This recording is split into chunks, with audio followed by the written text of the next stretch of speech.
should we like?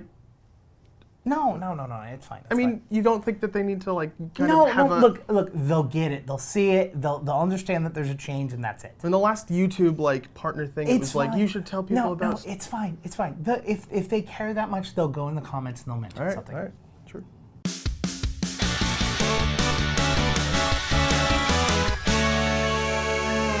Hi everyone, welcome to GameGorgon. My name's Indigo. And I'm Krug. Yes, okay, look, my fez has been different for a while now. I don't know why we have to mention it now. I know, it's not that big of a deal. It's like, just, it's what is that, a donkey? It's instead of It's Cthulhu? a ram. It's a ram. Sure. It's yep. It's a little black Keep telling ram. yourself that. Today we're going to be talking about Anthem, the outrage that people are having and whether it's justifiable or not. We have very contradictory opinions of those people. Before we get into how Anthem serves as a really great example of how the gaming news segment of YouTube is kind of a shitty place, we're just gonna do a quick Q&A section. For those of you that are gonna go down into the comments and tell us that we're sponsored by EA or Anthem or BioWare or whoever, we're not sponsored by any of those companies or anybody that has any sort of affiliation with those companies or any affiliation with the game or anyone. In fact, go look right there at the view count and tell me if EA would ever pay for that number. Watch, it gets like 35 million views, and everyone's just like, of course it would.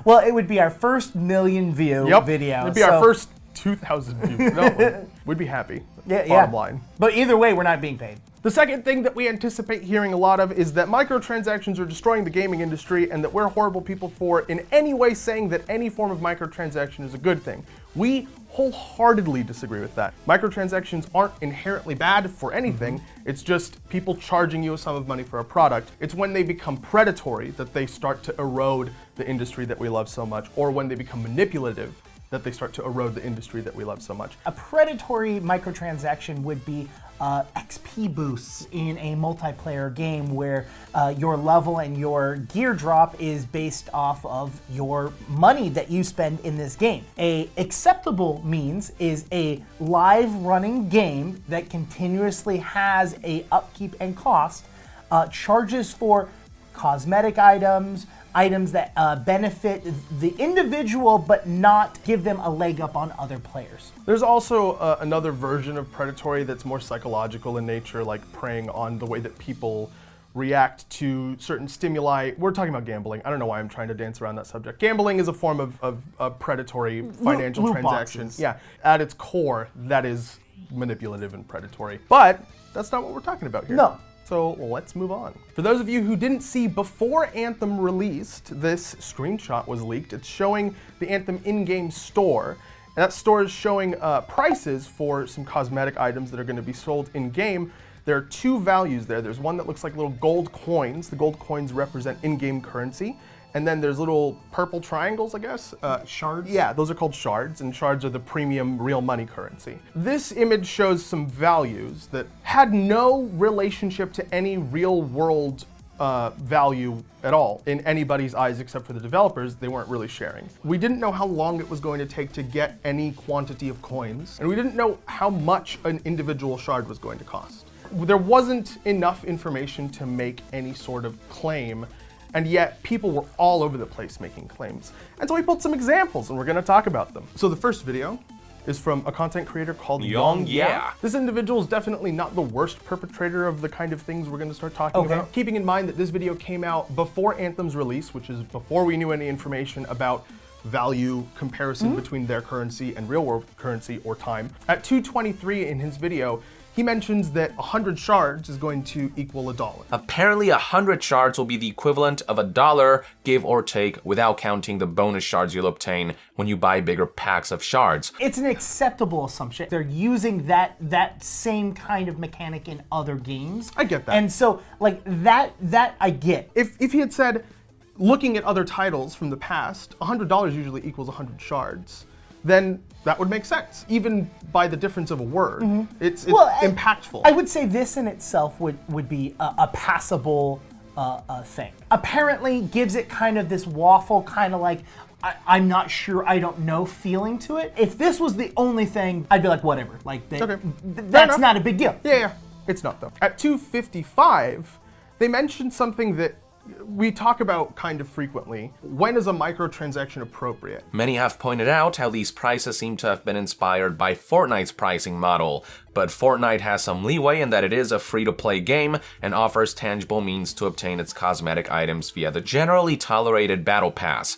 Anthem, on the other hand, is a premium $60 game that will make plenty of revenue from sales alone. Like, there's an approach there that I think makes sense, but it's different when you have an infrastructure supporting a game. The longer they keep it alive, the less money they make. Well, and not only that aspect of it is that there's an upfront cost from the studio to make the game. Yes. There are a ton of employees Right. that turn around and are getting paid to develop and make this game. Yeah. We already have a list of free content updates. Oh, well, that content should have been released with the original game because they developed it during that time. Sure. Okay, fine. It's still live servers. Those still have a cost. Yeah. And they are developing and working on new content now, stuff that hasn't come out yet. Yeah. Do we expect them to do what Destiny 2 did, which is come out with DLCs over and over and over again, and then that creates a divide between you and other players that don't necessarily have the additional money? Yep. People are pushing, oh, well, WoW does it. It's like, you can't compare to WoW. Comparing to WoW is shooting yourself in the foot. And they're also charging $15 a month to keep their servers open. Yes, that's actually just a blanket $15 a month. It's not, oh, if you want the new content, you can. It's if you want to play at any given time, you can play for a month if you give us $15. That's a viable option. And I think if a game's good enough, people are willing to do it. The releasing expansion packs and stuff like that, again, is a viable thing. It helps people, feel like they're getting a lot of value for their money, but it has the downside of having a divide in the player base. As you get more and more expansions, more and more people drop off because they're less and less willing to invest money into this game. Cosmetic microtransactions, like what Anthem is doing, has its own set of drawbacks. People don't necessarily feel like they're getting value for their money. The thing about them is that you don't have to buy them. Let the people who are interested in that sort of experience support the game for you, and then you can literally just grind the content, get the cosmetics that you want if you ever want any at all, or just get none ever. There has to be something for them to make a profit over time if they're going to continue to provide a service. If the recurring cost is beneficial, that's fine. If the expansion pack model is more to people's likings, that's fine. I don't think it is though. I honestly think that people prefer this method when they look at the alternatives. Yeah. Obviously, having no microtransactions not being one of them. I think what a lot of people want is they want to pay $60 and they want the free content updates and they want the live server to exist and they don't want to pay any additional money, and that's the end of the story. Right, and that's the argument we hear a lot, right? Is like, remember the days when you bought a game and then you owned the game and then you just played the game? Maybe there was a period of time in there where content that didn't have microtransactions got updated to like remove bugs and stuff like that. As long as people have been hosting at a studio the servers to maintain a game, they have had to in some way make money to pay for the servers. That's just how it works. And companies that can't afford to keep the servers open shut the servers down. Correct. And then you can't play the game anymore. Yeah. At 3:14, he mentions, So there's simply no excuse for price points like these. Yes, these are cosmetic only, but making your character look badass, especially in a third-person online game, is a major point of satisfaction for players. So they do offer significant value to many people, and in turn are a major part of the game's reward system that keep players coming back. they have successfully created a product that some people want to buy, which is mandatory for selling a product. An amount of people need to want to buy it. Well, and they've given us enough options to create and make our characters unique just by what they've already given you. Yeah, one of the few games to include a color wheel, not locking like the primary colors and black and white behind a paywall. Like they just give you all the colors, they give you a bunch of materials for free. There's a lot of customization there out of the box. And then if you want more, you can pay the money for more. At 441, he started talking, I think, a little bit more reasonably. Yes, it's true that it's currently hard to say with any level of certainty whether Anthem's microtransactions will be tolerable or not. But in return, I say that the current level of uncertainty is all the more reason that you need to wait until the game launches, until the reviews are out, and until after we feel we have a full understanding of how the game's monetization scheme works before spending your money and delving into the game. They did wait very, very, very last minute to discuss pricing on microtransactions. Yep. I know that the excuse that they gave was that they're still working on it. Yep. I get it. I totally understand that. And I get him saying, be cautious. Yep. They can change it tomorrow. Sure, yeah. And that's the other thing is that like all of this stuff is the way it is now, and they could very easily come out and say, oh, well, a legendary skin's $1,000. Well, cool. The thing about that is like you can say, we don't have this information, and like this has been the history. And be careful without saying things like, no game should have microtransactions if it costs $60, even if they're doing, supporting a live service. The gaming news industry as a whole, as well as YouTube and how YouTube works. You can go out and be like, Anthem or EA is screwing you again. That's going to get more clicks than like, hey, Anthem looks pretty cool. EA is f***ing you. And I feel that the perfect example of this is our next video. Yeah. Hey, YouTube algorithm, remember that one time you showed our video to Angry Joe fans? I don't know if you're going to do that again or not, but here's this. Here's this part of the video. Angry Joe is a content creator whom Indigo and myself, and I don't want to speak, correct me if I'm wrong. So far, you're right. Don't necessarily appreciate as much as other content creators on the internet. But I do think the things that we're trying to point out are fairly reasonable. Yes. But if you feel like they aren't, let us know in the comments, tamely. We're not looking at this in a way of going, how do we shit on Angry Joe? It was just so full of wrong information that it was just like, this can't be a video that you post and then gets 990,000 views-ish. And then people sit there and go like, oh, well, Angry Joe said all this information. And it's like, no, that's wrong. At 1 minute, 8 seconds, Angry Joe mentions in regards to one of the skins, the Ranger one on the left. What is this? $20 for black and gold? This is not going in the game. Yeah. There's a color wheel. That's not what you're getting. Yeah, and the thing is that later on, like 3 minutes later in the video, I didn't make that. I know, it's okay. Later on in the video, they mention Joe, the one that you made in our playthrough looks fucking cooler than this one. This one's the epic one. there was a dude sitting behind him. I don't know who that guy was. So they knew that there was a customization thing. Like they knew there were colors and materials and stuff like that. They were saying like, oh, I'm paying $20 just for black and gold. The word choice supports negativity only. They're not giving you like a fact. And I just thought of it now. Somebody's gonna go in the comments and say, oh, it's called Angry Joe Show. Like, of course it's negative. Like, what are you talking about, Krug? But he does do videos that aren't angry. He does do positive review videos. I believe you. I get that your name is Angry Joe, and the brand that you're trying to push is that you're gonna tell the gaming companies to F off when they fuck up. Yeah. But when you're telling game companies to fuck off when they haven't done anything. I'm assuming you're trying to do that for the greater good of the gaming industry as a whole. You want to like drive consumers towards good things and away from bad things by calling out the bad things. But by driving consumers away from things that might not be bad, what are you gaining?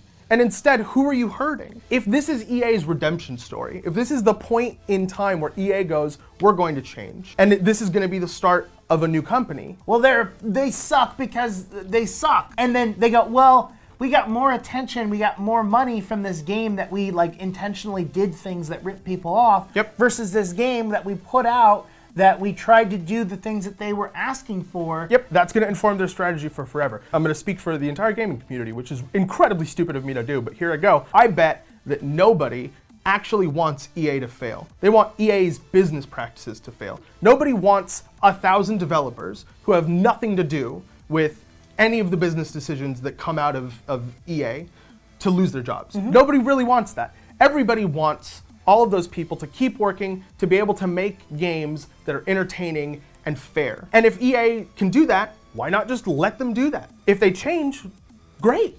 That's better for everybody. We have another viable, fair competitor in the market that's gonna put out content for us to consume. Great, cool. It's not gonna happen if we just keep running away from them at every possible chance. I'm not saying go pre-order their game. No. I'm not saying spend money with EA. I'm saying look at the information available and make decisions off of that. If you don't have enough information to justify buying a game, don't. And how are we attacking EA with all the bullshit that's going on with Blizzard? I know! I know! 2 minutes and 30 seconds, he mentions that This one is 40,000 credits. Now, I have no idea what that is in in-game time because they've been hiding it, right? When the demo came out, it said all prices are set to $25 coin. Yeah, and they I gave knew you that. I saw that. I was like, hey, I know the price is going to be very expensive, and we're going to be doing some grind. and that's bullshit.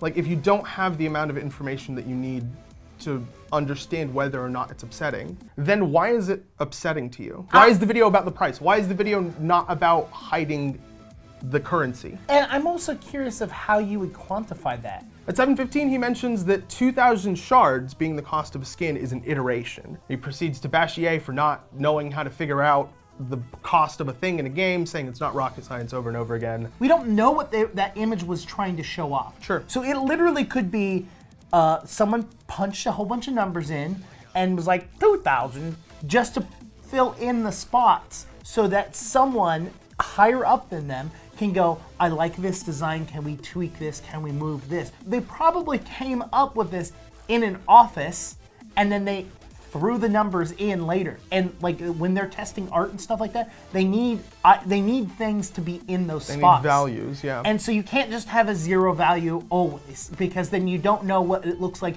when the value exceeds to 6 digits. Does that feed over and lay over the other item, or does it properly move over? We can't use the information in it to determine something else. Yes, and again, yes, they could be lying. They could 100% have been lying, and they could have released the game, and it could have been 2,000 shards, and a shard could have equaled a penny, 100 shards is $1. All of that could have been 100% accurate. Saying it's accurate before you know it's accurate is wildly irresponsible. Even if you have 2 viewers, it's irresponsible. There is a thing called liability. Liable. You are liable for the information that you're posting. If you're posting fake information, you can be gone after. That does not happen in the YouTube community because everyone needs to be the first person, needs to be like out there. They're reducing the quality of their content and just trying to be outrageous and outlandish as quickly and as humanly And again, possible. by reducing the quality of their content, we don't mean the fact that it's Angry Joe and some guy sitting in a webcam in the corner of a screen with an image up. I think the more important measure of quality is how much effort you put into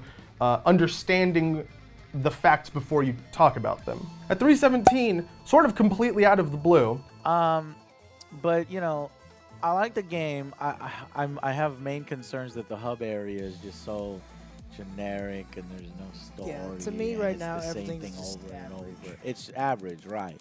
And Makes no sense. Especially if you got into the VIP or the free demo or even watched any of the videos or content that people were creating. Yeah, or the blogs or the presentations. There was still story. Egregiously just bullshit. Don't just say it doesn't exist. Like, I just don't get it. And then 13:45, my favorite part, this part where he says, I just saw this image, that was my first reaction. At the very end of the video, Angry Joe, we'll bring it to you live and real. I just saw this image, so that's my first reaction. And leave your comment. Just yeah. remember, right there in that view counter, we can beat Angry Joe. It's up to you. It's up to you to not share this video with Angry Joe fans. Because they were mean to us one time. I super don't care. I don't either. What do you think about this whole thing? Do you think that the examples we gave were valid? Do you think that some of them were invalid? Do you think all of them were incredibly stupid and that we should go f ourselves? I want to hear why. Please don't be mean to other people. That would be Other great. people. You can be You mean can be mean to us. Like That's we'll fine. like not care. I and can stuff. take it. Yeah, but constructive discussion's always fun. Head down to the comments and have that. If you're done doing that, you can hit the like button if you like the video. You can hit the dislike button if you dislike the video. And then subscribe to the channel if you want to help us grow and help us become really big YouTubers. And that would be really fun. And hit the notification bell if you want to get a notification whenever we post new content. I've been Krug. You can talk to me on Twitter at KrugQT. I'm Indigo, and you can talk to me on Twitter at IndigoQT, or you can talk to both of us at all of these following social medias. You can head over to Discord and then yell at us with your voice on Discord. That'd be fun. I would be down. It'd be funny if we were playing video games tonight, or the night this video goes up, and people just start hopping in and start screaming at us. Do it. That was a really dumb example you gave. Do it. Yeah, come on. Join me.